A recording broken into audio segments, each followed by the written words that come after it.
Baie welkom by die voorlesing van die Afrikaanse Sabbatskoolles vir blindes en swaarsiendes. Hierdie lesse word voorsien deur die Wêreldkonferensie van die Sewende Dag Adventiste Kerk. Die voorlesing van die les word aan u gebring deur SSL in samewerking met Adventiste Wêreldradio Afrikaans en word voorgeles deur Marlena Nel.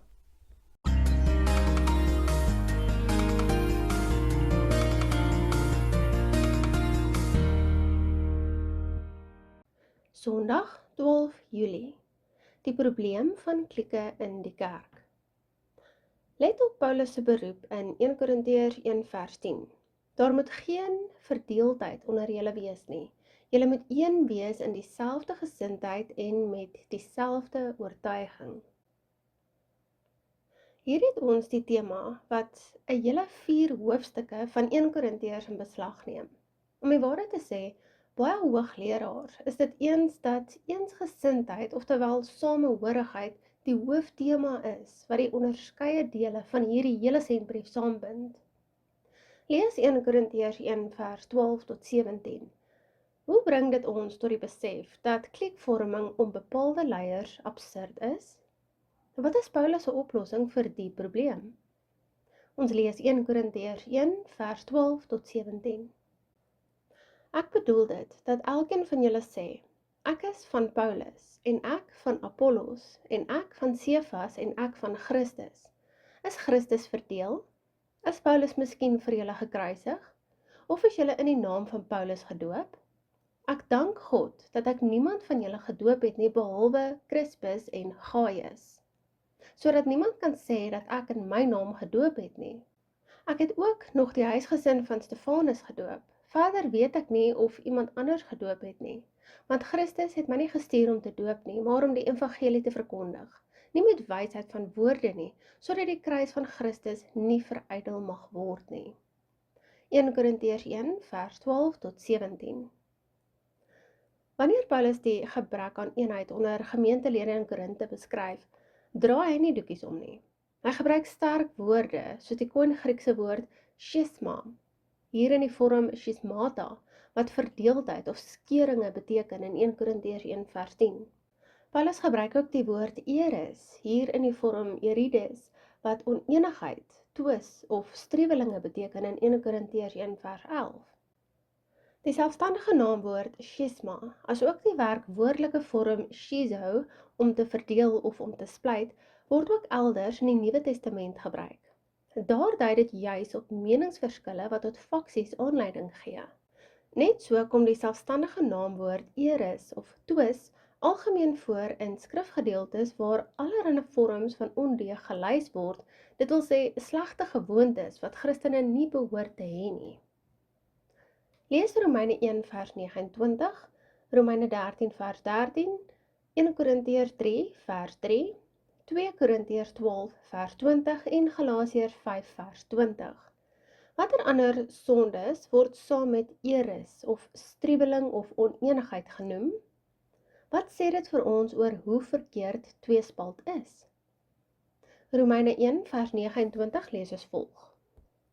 Hulle is vervul met allerlei ongeregtigheid, hoerery, boosheid, hebsug, ondeug, vol nydigheid, moord, twis, bedrog, kwaadaardigheid. Romeine 13 vers 13 lees, laat ons welgevoeglik wandel soos in die dag, nie in brassery en dronkenskap, nie in ontug en ongebondenheid nie, nie in twis en nydigheid nie. 1 Korintiërs 3 vers 3 lees, omdat julle nog vleeslik is, want aangesien daar onder julle jaloersheid is, en twis en tweedrag is julle nie vleeslik nie, en wandel julle nie na die mens nie?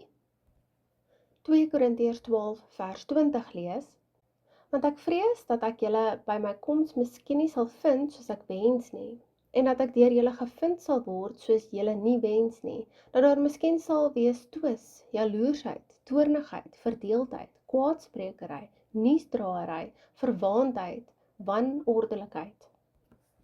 Galasiërs 5 vers 20 lees, afgodery, towery, vyandskap, twis, jaloersheid, toornigheid, naaiwer, tweedrag, partyskap. Die meningsverskille onder Korintiese gelowiges het nie net onder strominge gebly nie. Nee, hulle is geopper. Veel erger, soms het die gelowiges hulle selfs tot die regbank gewend. 1 Korintiërs 6 vers 1 tot 3 vertel ons: Durf iemand van julle wat 'n saak teen 'n ander het, gaan regsoek vir die onregverdiges en nie vir die heiliges nie? Weet julle nie dat die heiliges die wêreld sal oordeel nie? En as die wêreld deur julle geoordeel word, is julle dan onbevoeg vir die geringste regsaake? Weet julle nie dat ons engele sal oordeel nie? Hoeveel te meer die alledaagse dinge? Let op Paulus se rede, waarom hy hierdie kwessie oor hofsaake tussen gelowiges aanroer. 1 Korintiërs 6 vers 5 in die Nuwe Lewende Vertaling lees: Ek sê dit om julle skaam te laat kry. So erg was hierdie konstante geredekawel dat hulle nie eers die heilige nagmaal ontsien het nie. Hoofstuk 11 vers 17 tot 22 lees ons: Maar terwyl ek dit beveel, kan ek dit nie prys nie, dat julle saamkom, nie ten goeie nie, maar ten kwade. Want in die eerste plek hoor ek dat, as julle saamkom in die gemeente, daar skeringe onder julle is, en gedeeltelik glo ek dit, want daar moet ook partyskappe onder julle wees, sodat die beproefdes onder julle openbaar kan word. As julle dus saamkom, dan wil dit nie sê dat julle die nagmaal van die Here eet nie, want as julle eet, gebruik elkeen eers sy eie ete, en die een het honger en die ander is dronk. Het julle dan geen huise om in te eet en te drink nie? Of verag julle die gemeente van God en maak julle die beskaamd wat nie het nie? Wat sal ek vir julle sê? Sal ek julle prys? Hierin prys ek julle nie. 1 Korintiërs 11 vers 17 tot 22. Die probleem van oneenigheid onder lidmate was en is uiters kommerwekkend. Dit het Paulus so benoud gehad, dat dit die heel eerste kwessie was, wat hy besluit het om in hierdie eerste sendbrief van die Korintiërs aan te roer. Lees weer 1 Korintiërs 1 vers 12 tot 27. Bepeins die volgende. Klikvorming hou 'n groot gevaar vir kerkeenheid in. Hoe help hierdie skrifgedeelte mens om die erns van die saak te verstaan? Wat kan jou plaaslike gemeente doen ten einde hierdie probleem te vermy? Ons lees en sluit af met 1 Korintiërs 1 vers 12 tot 27. Ek bedoel dit, dat elkeen van julle sê, ek is van Paulus, en ek van Apollos, en ek van Sefas, en ek van Christus. Is Christus verdeel? Is Paulus miskien vir julle gekruisig, of is julle in die naam van Paulus gedoop? Ek dank God, dat ek niemand van julle gedoop het nie, behalwe Crispus en Gaius, sodat niemand kan sê, dat ek in my naam gedoop het nie. Ek het ook nog die huisgesin van Stefanus gedoop, verder weet ek nie of ek iemand anders gedoop het nie. Want Christus het my nie gestuur om te doop nie, maar om die evangelie te verkondig, nie met wysheid van woorde nie, sodat die kruis van Christus nie verydel mag word nie. Want die woord van die kruis is wel dwaasheid vir die wat verlore gaan, maar vir ons wat gered word, is dit die krag van God, want daar is geskrywe, ek sal die wysheid van die wyse mense vernietig en die verstand van die verstandige mense tot niet maak. Waar bly die wyse? Waar bly die skrifgeleerde? Waar die redetwister van hierdie eeu?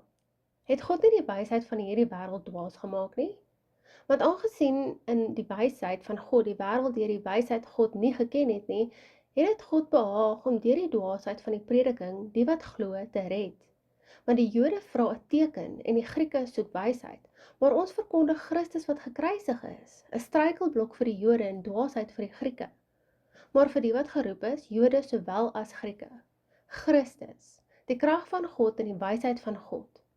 Want wat dwaas by God is wyser as die mense, en wat swak by God is sterker as die mense. Want let op julle roeping, broeders, julle is nie baie wyse na die vlees nie, nie baie magtiges nie, nie baie edeles nie. Maar wat dwaas is by die wêreld, het God uitverkies om die wyse te beskaam. En wat swak is by die wêreld, het God uitverkies om wat sterk is te beskaam. 1 Korintiërs 1 vers 12 tot 27.